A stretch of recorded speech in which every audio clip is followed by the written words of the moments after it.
ശ്രീ റെജി ലൂക്കോസ്, ഈ അന്വേഷണത്തിൽ വിശ്വസനീയതയില്ല എന്ന ഒരു ആരോപണം ഉയരുന്നുണ്ട്. അതിന്റെ പ്രധാനപ്പെട്ട ഒരു കാര്യം എന്ന് പറയുന്നത്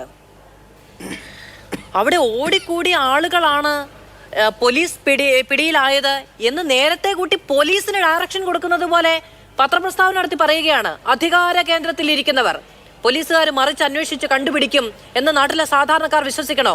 ഭരിക്കുന്നവർ, ഭരണത്തിന് നേതൃത്വം നൽകുന്ന പാർട്ടിയുടെ ഏറ്റവും പ്രധാനപ്പെട്ട ആളുകളൊക്കെ പറയുകയാണ് പോലീസ് അറസ്റ്റ് ചെയ്തിരിക്കുന്നവർ നിരപരാധികളാണ് എന്ന്.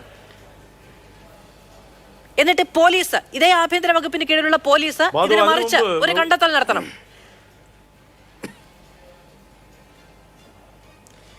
അതിന് മറുപടി പറയുന്നതിന് മുമ്പ് ബഹുമാനപ്പെട്ട പ്രകാശ് മാസ്റ്റർ പറഞ്ഞതിന് ഒരു മറുപടി പറയണം. അദ്ദേഹം പറഞ്ഞു കഴിഞ്ഞ 2.5 വർഷമായിട്ട് കണ്ണൂർ ജില്ലയിൽ രാഷ്ട്രീയ കൊലപാതകമില്ല. കമ്മ്യൂണിസ്റ്റ് പാർട്ടി അല്ലെങ്കിൽ CPM കത്തി താഴെ വെച്ചാൽ അവിടെ സമാധാനമാണെന്ന് പറഞ്ഞു. പ്രകാശ് മാസ്റ്റർ മനസ്സിലാക്കേണ്ട വസ്തുത, പച്ചക്കള്ളം പറയുമ്പോൾ കണ്ണൂരിലെ ജനങ്ങളേലും ഏറ്റവും കുറഞ്ഞത് ഈ ചർച്ച കേൾക്കുന്നവരേലും മൂക്കത്ത് വിരൽ വെക്കും. 1 വർഷമായില്ല മനോഹരൻ എന്ന് പറയുന്ന ഒരു മത്സ്യത്തൊഴിലാളി CPMന്റെ അദ്ദേഹത്തിൻ്റെ തൊഴിൽ കഴിഞ്ഞ് രാത്രിയിൽ വീട്ടിലേക്ക് വരുന്ന വഴിക്ക് പാതിരാത്രിക്ക് വീടിൻ്റെ തൊട്ടടുത്ത് ഒരു മരത്തിൻ്റെ മറവിലിരുന്നു കൊണ്ട് പാതിരാത്രിക്ക് RSS BJP കാവാലികൾ അദ്ദേഹത്തിനെ വെട്ടിക്കൊലപ്പെടുത്തി, ഒരു കാല് വരെ വെട്ടിമാറ്റി. അതിന് ദിവസങ്ങൾക്ക് മുമ്പ് ആ കൊലപാതകത്തിലെ 1-ാം പ്രതി അവിടെ ഒരു പൊതുസമ്മേളനത്തിൽ അദ്ദേഹം BJPയുടെ തലശ്ശേരി ഭാഗത്ത് ഉയർന്ന നേതാവാണ്, കൊലവിളി നടത്തി. അപ്പോൾ നിങ്ങളൊന്ന് ആലോചിച്ച് നോക്കിയേ, കണ്ണൂർ ജില്ലയിൽ നടക്കുന്ന ഈ കൊലപാതകങ്ങൾക്കെല്ലാം ഉത്തരവാദിത്വം ആരാന്നുള്ളവരും. ഇനി ബോംബ് സ്ഫോടനത്തിലേക്ക് വരാം. ബോംബ് സ്ഫോടനം നിങ്ങൾ മനസ്സിലാക്കേണ്ട വസ്തുതയായി 11ഓളം RSS BJP പ്രവർത്തകർ കഴിഞ്ഞ 5 പതിറ്റാണ്ടുകളായിട്ട് കണ്ണൂർ, പ്രത്യേകിച്ച് പാനൂർ, തലശ്ശേരി, കൂത്തുപറമ്പ്, മട്ടന്നൂർ ഭാഗങ്ങൾ ഈ ബോംബ് നിർമ്മാണത്തിൽ മരിച്ചിട്ടുണ്ട്. ഏതാനും കേവലം വർഷങ്ങൾക്ക് മുമ്പാണ് യൂത്ത് ലീഗിൻ്റെ 5 പേര് ഓർക്കാട്ടേരി എന്ന് പറഞ്ഞ സ്ഥലം, അത് നാദാപുരത്തിനടുത്ത 5 പേരാണ് ബോംബ് നിർമ്മാണത്തിൽ ഒറ്റയടിക്ക് മരിച്ചുപോയത്. ഇനി മറ്റൊരു വസ്തുത, നിങ്ങളിവിടെ ഇപ്പോൾ കുറച്ച് നേരമായിട്ട് വൺ സൈഡ് ചർച്ച കൊണ്ടുവന്നുണ്ടല്ലോ, ഇലക്ഷൻ കാലത്ത് CPM ബോംബ് നിർമ്മിക്കുക എന്നുള്ളവരും. ഇലക്ഷൻ കാലത്ത് നല്ല ഒരു കാലത്ത് CPM ബോംബ് നിർമ്മിച്ച് ഏതെങ്കിലും ഒരു പ്രവർത്തകർ മരണപ്പെടുകയോ ഏതെങ്കിലും ഒരു CPM പ്രവർത്തകൻ്റെ കയ്യിൽ നിന്നും ഈ സമീപകാലത്തിന് ബോംബ് നിർമ്മാണവുമായി ബന്ധപ്പെട്ട ഏതെങ്കിലും ഒരു കേസെടുത്തായിട്ട് നിങ്ങൾക്ക് തെളിവ് സഹിതം പറയുമോ? പ്രകാശ് മാസ്റ്റർ ആണല്ലോ വെച്ച് പറഞ്ഞത്, ഞാൻ ചലഞ്ച് ചെയ്യുന്നു. അവിടെ സംഭവിച്ചെന്താണ്? അവിടെ ജനങ്ങൾ പരസ്പരം കൂട്ടി ഒന്നിച്ച് ജീവിക്കുന്ന ഒരു ഇടമാണ്. അവിടെ CPMകാരുണ്ട്, അവിടെ മറ്റു രാഷ്ട്രീയ പ്രവർത്തകരുണ്ട്. കൂടുതലും CPM പ്രവർത്തകർ തന്നെയാണ് ഈ പറയുന്ന പാനൂർ ചുറ്റുവട്ടത്തുള്ള പ്രദേശത്തുള്ള ആളുകൾ. അവിടെ ഒരു സ്ഫോടനം ഉണ്ടായി, ഒരു പൊട്ടിത്തെറി ഉണ്ടായപ്പോൾ ഓടിക്കൂടി അവിടെ രക്ഷപ്പെടുത്താനായിട്ട് ചെന്നൊരു DYFI ഉണ്ട്. ഇനി എന്റെ ചോദ്യത്തിലേക്ക് വരൂ. ഇങ്ങനെ ഒരു അന്വേഷണം നടക്കുന്ന കേസിൽ, വളരെ വിവാദമായ ഒരു വിഷയത്തിൽ, വളരെ ഗൗരവത്തോടെ സമൂഹം കണക്കിലെടുക്കേണ്ട അന്വേഷണം മുന്നോട്ട് പോകേണ്ട ഒരു കേസിൽ മുൻകൂട്ടി നിരപരാധി ആര് അപരാധി ആര് എന്ന് പ്രഖ്യാപിക്കേണ്ട എന്ത് ആവശ്യമാണ് അധികാരത്തിലുള്ളവർക്കുള്ളത്? അല്ലാതെ നിരപരാധി എന്നുള്ളത് വളരെ വ്യക്തമായി. കാരണം CPM പ്രവർത്തകരുടെ ഭാഗത്ത് അങ്ങനെ ഒരു സംഭവം ഉണ്ടായിട്ടില്ല. തന്നെയുമല്ല ഈ പ്രതിപട്ടികയിലും ബന്ധപ്പെട്ടവരാണെങ്കിൽ പറയില്ലേ സമൂഹത്തിന്റെ വലിയ പരിച്ഛേദമാണ് പാർട്ടി, ചിലപ്പോൾ ക്രിമിനൽ വാസനയുള്ളവരുണ്ടാകുമെന്നൊക്കെ. ഇവരാരും, അതായത് CPM അറിഞ്ഞിട്ടോ ബന്ധപ്പെട്ടിട്ടോ അല്ല ഈ സംഭവം ഉണ്ടായതെങ്കിൽ ഇവരാരും പാർട്ടി ഓഫീസിൽ പോയി അനുവാദം വാങ്ങിയിട്ടായിരിക്കില്ലല്ലോ ബോംബുണ്ടാക്കിയത്. എന്താണ് ഇത്ര ഉറപ്പെന്നേ?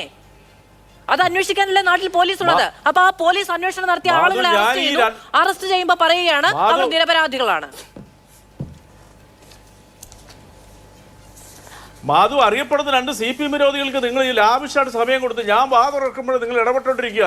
ഞാൻ പറഞ്ഞല്ലോ, നിങ്ങളും ഞാനും ഈ ഇരിക്കുന്നവരെല്ലാവരും ഇതിനെ വിവരങ്ങൾ വാർത്താമാധ്യമങ്ങൾ റിപ്പോർട്ട് ചെയ്ത് മാത്രമേ ഇവിടെ ചർച്ച ചെയ്യുന്നുള്ളൂ.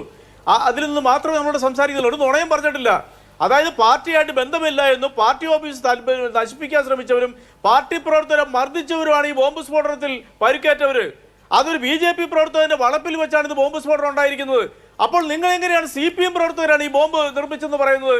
അപ്പൊ നിങ്ങളുടെ അജണ്ട എന്താണ്? നിങ്ങളുടെ അജണ്ട വടകരയിലും കണ്ണൂരിലെയും കോൺഗ്രസ് സ്ഥാനാർത്ഥികളെ സഹായിക്കാൻ വേണ്ടിയിട്ടുള്ള നാടകങ്ങളാണ് നിങ്ങൾ ഈ ചർച്ചയിലോട്ട് നടത്തിക്കൊണ്ടിരിക്കുന്നത്.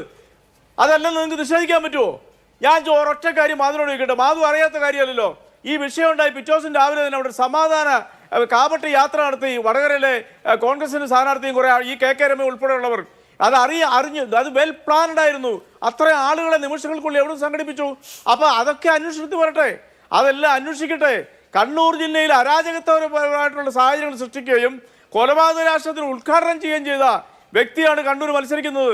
ദയനീയമായിട്ട് പരാജയപ്പെടുന്നു CPM വിരോധമുള്ള ചാനലുകൾ വരെ റിപ്പോർട്ട് ചെയ്തിരിക്കുന്നു സർവേയിലൂടെ. അപ്പോൾ അവിടെ പലതും നടക്കും. അവിടെ ബോംബ് സ്ഫോടനം ഉണ്ടാവും. ആ ബോംബ് സ്ഫോടനം CPMന് തലയ്ക്കൽ വെക്കും. മാധുരെ പോലുള്ള അവതാരകര് CPMന് മേൽ ഈ കാര്യം ചാർത്താൻ വേണ്ടിയിട്ട് നിങ്ങൾ ചർച്ച നടത്തും.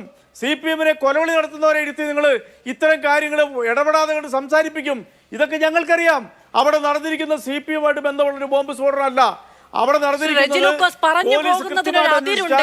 ഒരു കാര്യം അതിരുണ്ട്.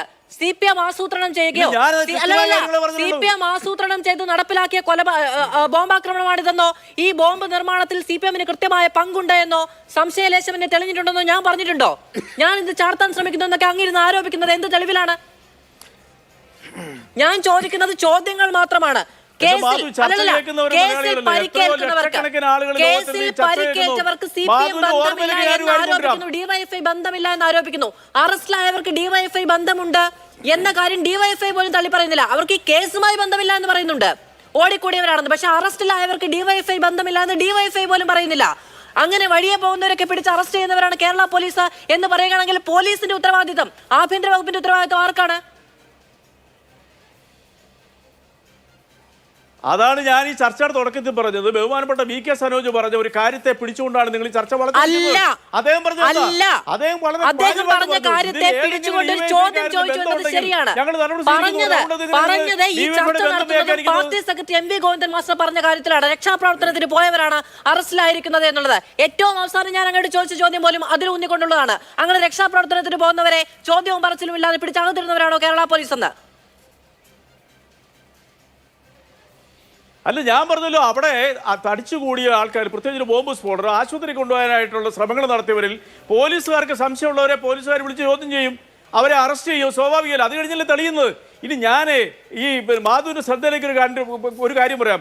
കേരളം വിറങ്ങലിച്ച് കേട്ടൊരു സംഭവമുണ്ട്. ഈ പറയുന്ന പാനൂർ സമീപത്ത അസ്ന എന്ന് പറയുന്ന ഒരു 8 വയസ്സുകാരി, 6-7 വയസ്സുള്ളൊരു പെൺകുട്ടി മുറ്റത്ത് കളിച്ചോണ്ടിരുന്നു. ആ കുട്ടിക്കിട്ട് ബോംബ് എറിഞ്ഞതാരാ? RSS BJP പ്രവർത്തകർ. ആ കുട്ടിയുടെ ഒരു കാല് പോയി. ഇന്ന് ആ കുട്ടിയും കോഴിക്കോട് മെഡിക്കൽ കോളേജിൽ നിന്ന് MBBS പാസ്സായി അവിടെ മിടുക്കിയായ ഡോക്ടറായി മാറിയിരിക്കുന്നു. അങ്ങനെ എത്രയോ കൊലപാതകങ്ങൾ അവിടെ നടന്നിരിക്കുന്നു. അവിടെ എല്ലാം നിങ്ങൾ CPM-നെയാണോ നിങ്ങൾ കുറ്റപ്പെടുത്തുന്നത്? ഇതെല്ലാം ഒരു